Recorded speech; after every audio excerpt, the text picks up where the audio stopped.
l'Esprit Saint apparut dans la nuée lumineuse et la voix du Père se fit entendre. Celui-ci est mon Fils bien-aimé, en qui je trouve ma joie. Écoutez-le. Chers frères et sœurs, dans la joie, commençons cette célébration. Au nom du Père et du Fils et du Saint-Esprit. Le Seigneur soit avec vous.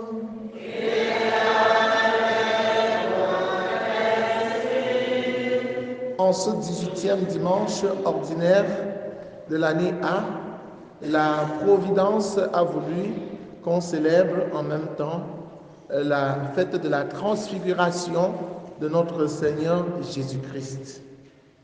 Qu'est-ce que la transfiguration? Que devons-nous retenir de la scène de la transfiguration comme leçon de foi? Pourquoi la transfiguration?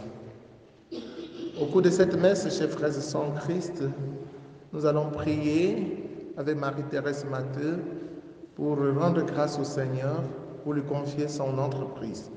Nous allons prier avec les jeunes de notre pays en général qui ne savent plus à quelle scène se vouer. Parce que tout est devenu difficile, tout est bloqué. Que le Seigneur vienne débloquer, les accompagner dans leurs projets. Nous allons prier pour tous les malades. Il y en a aussi dans notre paroisse. Que le Seigneur vienne les transfigurer et leur accorde la guérison. Nous allons prier aussi pour le repos de l'âme de Weladji Eri. Prions pour nous-mêmes.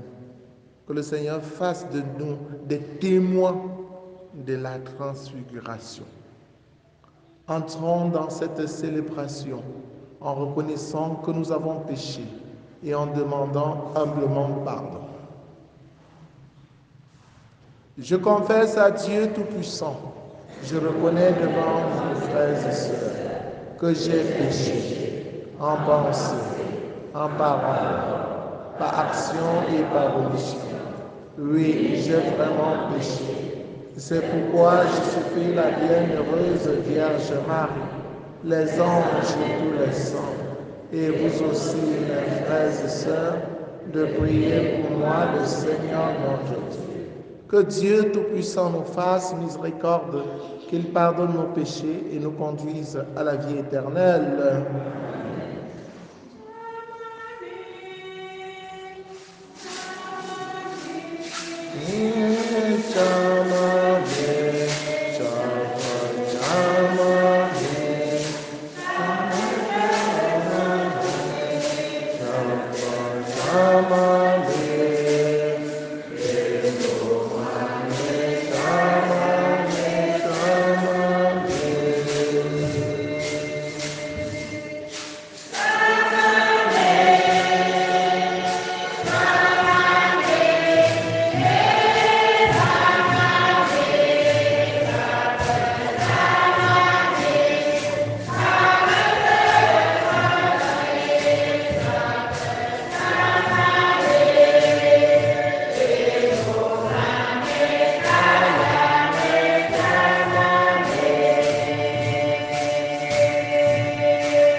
Seigneur Dieu, dans la transfiguration glorieuse de ton Fils unique, tu as confirmé par le témoignage de Moïse et d'Élie la vérité des mystères de la foi.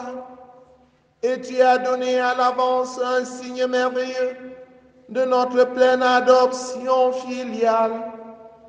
Accorde aux serviteurs que nous sommes d'écouter la voix de ton Fils bien-aimé, afin de pouvoir devenir avec lui tes héritiers, lui qui vient règne avec toi dans l'unité du Saint-Esprit, maintenant et pour les siècles des siècles.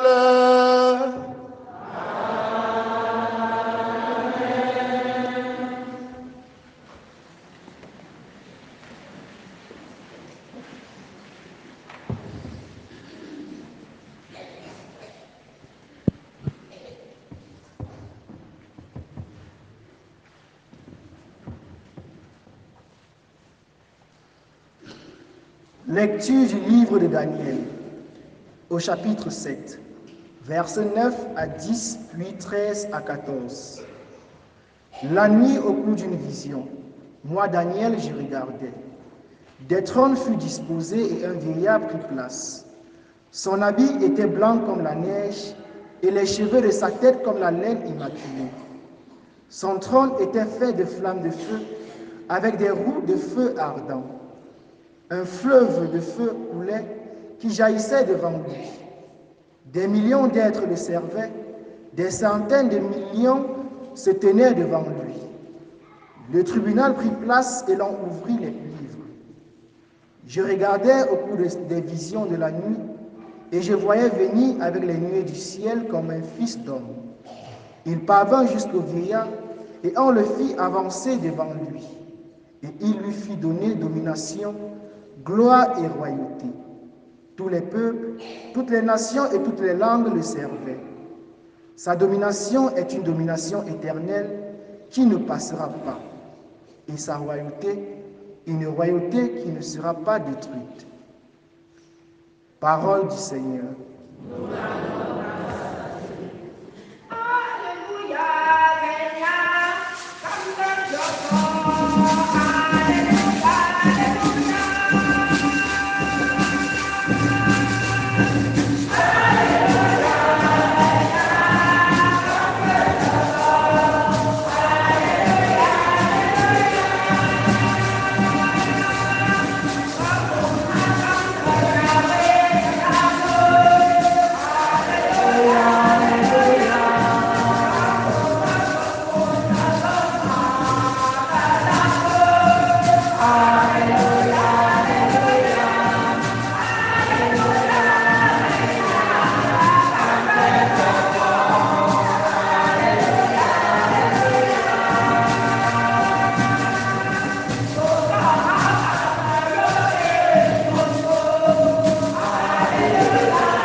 Deuxième lecture de la lettre de Saint Pierre apôtre, au chapitre 1er, versets 16 à 19.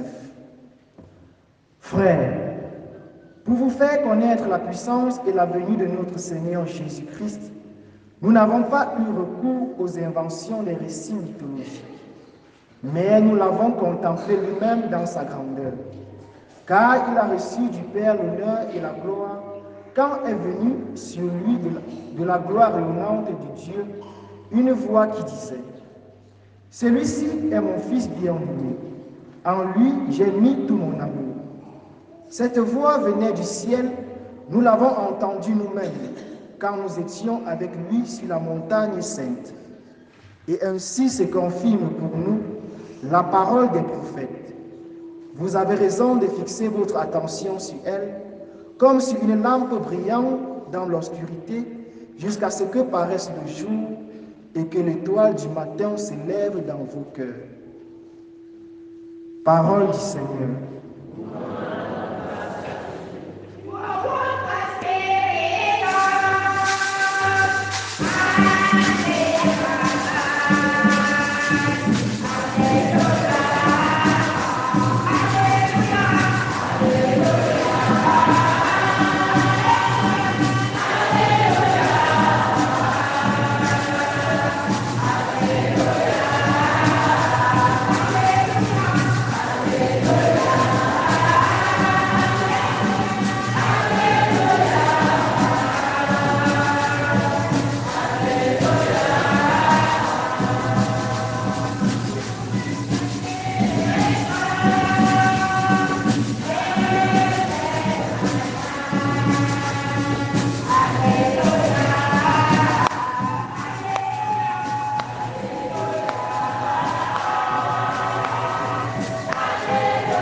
Le Seigneur soit avec vous.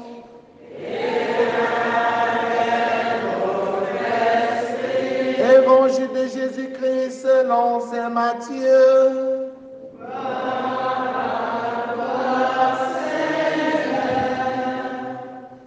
En ce temps-là, Jésus prit avec lui Pierre, Jacques et Jean, son frère, et il les amena à l'écart sur une haute montagne. Il fut transfiguré devant eux, son visage devint brillant comme le soleil, et ses vêtements blancs comme la lumière. Voici que leur apparurent Moïse et Élie, qui s'entretenaient avec lui. Pierre alors prit la parole et dit à Jésus, « Seigneur, il est bon que nous soyons ici. Si tu le veux, je vais dresser ici 3 tentes, une pour toi, une pour Moïse et une pour Élie. » Il parlait encore lorsqu'une nuée lumineuse les couvrit de son ombre. Et voici que de la nuée, une voix disait, « Celui-ci est mon fils bien-aimé en qui je trouve ma joie. Écoutez-le. » Quand ils entendirent cela, les disciples tombèrent face contre terre et furent saisis d'une grande crainte. Jésus s'approcha, les toucha et leur dit, « Relevez-vous et soyez sans crainte. » Levant les yeux, ils ne virent plus personne, sinon lui, Jésus seul. En descendant de la montagne, Jésus leur donna cet ordre. Ne parlez de cette vision à personne avant que le Fils de l'homme soit ressuscité d'entre les morts. Alléluia, Alléluia, Alléluia, Alléluia.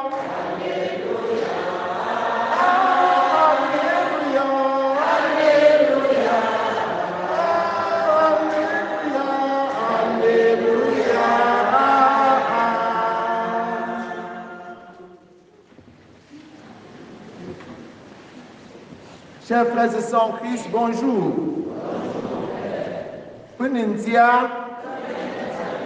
Uzier, Pelanteux, Uzi Puponga, Tachonchi Fila, Peso Puponga, Petonda, Menampon, la Menampon les.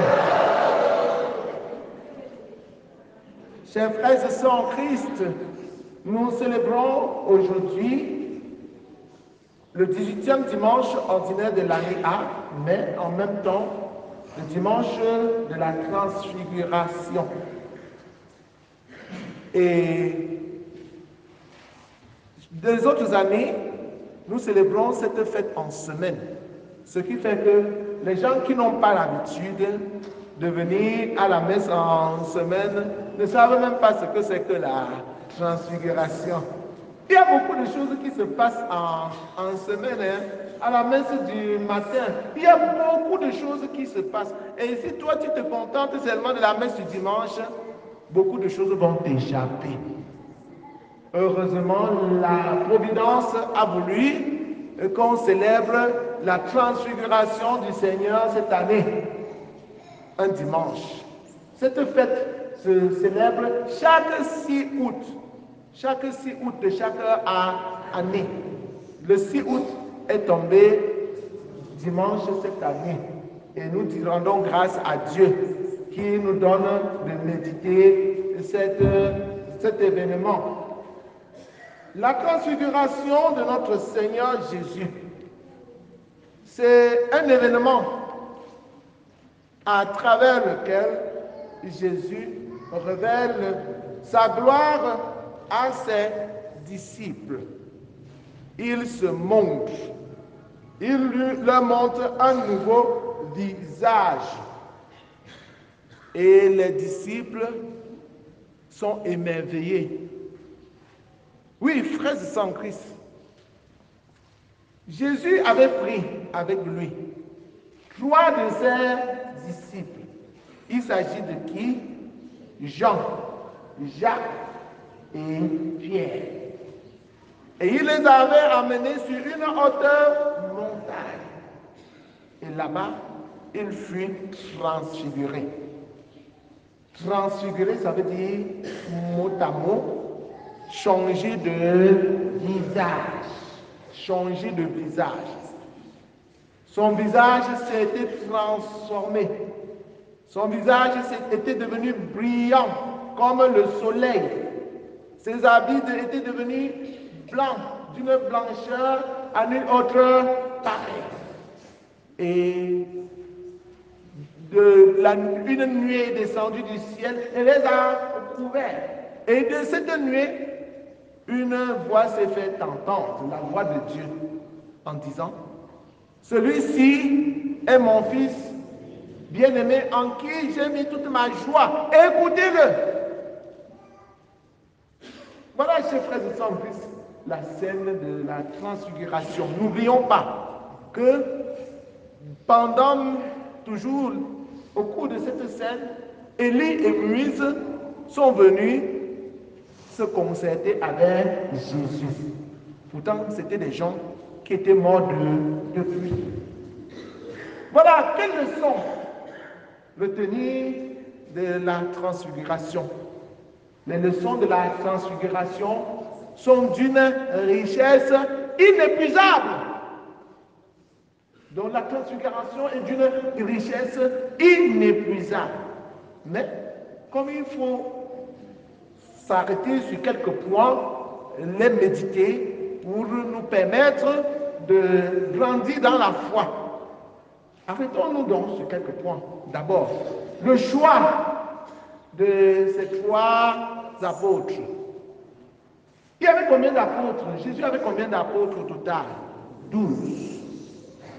Et pourquoi il n'a choisi que 3? C'est la combine. Jésus fait la discrimination. Pourquoi il n'a choisi que 3? Oui, première raison, frères et sœurs en Christ, ce sont des amis intimes de Jésus. Ces 3 sont des apôtres qui sont très proches de Jésus. Nous n'avons qu'à analyser la qualité de leur relation. Pierre, c'est un apôtre virulent qui aime Jésus avec toute sa force, avec toute sa vigueur. Nous pouvons nous rappeler de la scène de Mont des Oliviers. Quand un soldat est venu, le soldat est venu arrêter Jésus. Qu'est-ce que Pierre a fait? Il a tiré de son fourreau l'épée pour trancher l'oreille de ce monsieur, comme pour lui dire: attention, on ne parle pas à mon Seigneur de la sorte. Il a un amour fou pour Jésus. Et il est fort de caractère. Il a une personnalité très forte. Alors, quant à Jacques, c'est une personne qui met en pratique à la lettre la parole de Jésus. Il n'aimerait même pas qu'on enlève un seul point, une seule virgule de la parole de Jésus. Ce que Jésus dit, c'est ce qu'on doit faire. Jean, c'est le plus jeune des apôtres et le bien-aimé de Jésus.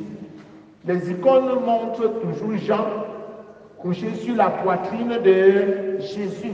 Et c'est normal. Dans toute famille, dans toutes les familles, les plus petits sont pris aux petits soins.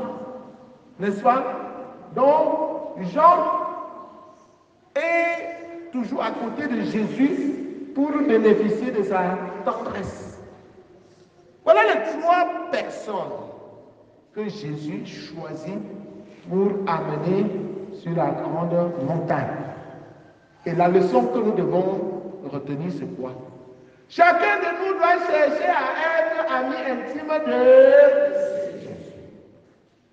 Chacun de nous doit chercher à être ami intime de Jésus. Soit comme Pierre, qui montre visiblement son amour pour Jésus. Il défend le nom de Jésus. Toi aussi, défends le nom de Jésus. Professe ta foi en Jésus-Christ. En temps et en contre-temps. N'aie pas peur de Jésus. N'accepte pas qu'on utilise le nom de Jésus n'importe comment. N'accepte pas qu'on traîne le nom de Jésus dans la boue. Non. Dis non. Montre ton appartenance et ta passion pour Jésus. Comme Pierre. Ceci, en prenant soin de l'Église. Jésus, l'Église, c'est le corps du Christ. Ceci, en mettant en pratique la parole de Jésus, comme Jacques. Fais de la parole de Jésus ton repère, ta référence. En chaque circonstance, interroge la parole de Dieu pour savoir ce que tu dois faire. Interroge Jésus. Il va te répondre dans sa parole. Oui, les jeunes, rapprochez-vous toujours de Jésus. Parce que c'est en Jésus que vous allez retrouver votre sécurité. C'est en Jésus que vous allez trouver votre bonheur. Jésus veut vous couvrir de sa tendresse. En Jésus, vous êtes heureux. Si vous vous rapprochez de Jésus, si nous sommes des amis intimes de Jésus, Jésus va se révéler à nous. Jésus va nous montrer des merveilles. Si tu n'as pas encore connu les merveilles de Jésus, peut-être c'est parce que tu n'es pas encore ami intime de Jésus. Fais vite d'être ami intime de Jésus. Est-ce qu'un ami intime passe des jours sans voir son ami? Est-ce qu'un ami intime passe une journée sans appeler son ami au téléphone, sans se déplacer pour aller lui rendre visite? Quand vous vous éloignez de vos amis, l'amitié finit progressivement. L'amitié se détruit. Les amis de Jésus doivent être régulièrement avec Jésus. Viens régulièrement à la messe de chaque matin. Jésus va te parler. Viens régulièrement à la prière. Jésus va te parler.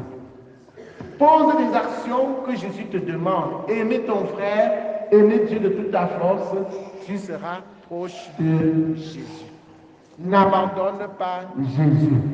Si tu l'abandonnes, tu vas t'éloigner de lui et tu ne seras plus son ami.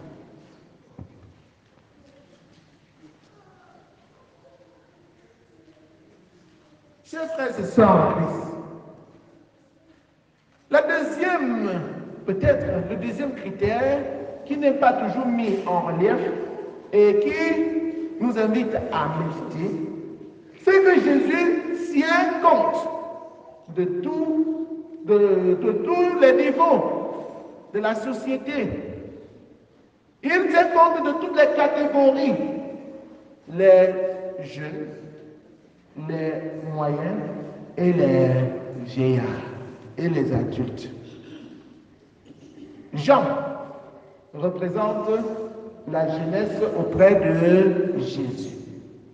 Jacques représente l'âge moyen auprès de Jésus. Et Pierre représente les adultes, les vieux auprès de Jésus. Chacun trouve son compte en Jésus. Chacun trouve sa place en Jésus. À dire vrai, Jean, Jacques et Pierre représentent l'Église, représentent notre paroisse Saint-Jean-Paul II de Baningo, Brasserie. Dans cette paroisse, chacun trouve son compte. Il y a les jeunes, il y a les moins jeunes, il y a les plus vieux. Que personne ne dise que Jésus ne s'occupe que des jeunes. Que personne ne dise que Jésus ne s'occupe que des hommes qui ont des âges moyens entre les jeunes et les vieux. Que personne ne dise que Jésus ne s'occupe que des vieillards. Jésus s'occupe de tout le monde. Il a voulu que chaque couche soit représentée dans l'équipe qu'il avait choisie. Il les a choisis donc pourquoi? Il les a choisis pour leur montrer, pour leur révéler sa gloire, afin de les préparer à supporter le scandale de la croix. Je vais vous expliquer. Chers frères et sœurs en Christ, Jésus les a amenés pour leur montrer comment sera le ciel. La transfiguration, c'est le ciel. C'est le ciel même. Et Jésus leur montrait la beauté du ciel. Le ciel est beau. Il n'y a pas une beauté qui peut rivaliser la beauté du ciel. Vous comprenez pourquoi? Quand Pierre a vu ce qu'était le ciel, il a tiré une conclusion très rapide. Il dit, Jésus, vraiment, cet endroit est tellement beau. Nous sommes heureux ici. Autrement, nous trouvons notre satisfaction. Pourquoi encore descendre sur la terre pour souffrir? Restons une fois ici. Donne-moi l'ordre de construire ici 3 tentes. Une pour toi, une pour Moïse et une pour Élie. Parce qu'il savait que la tente de Jésus est aussi leur maison. Alors, chers frères et sœurs en Christ, vous voyez, le ciel est beau. Le ciel est beau. Quand tu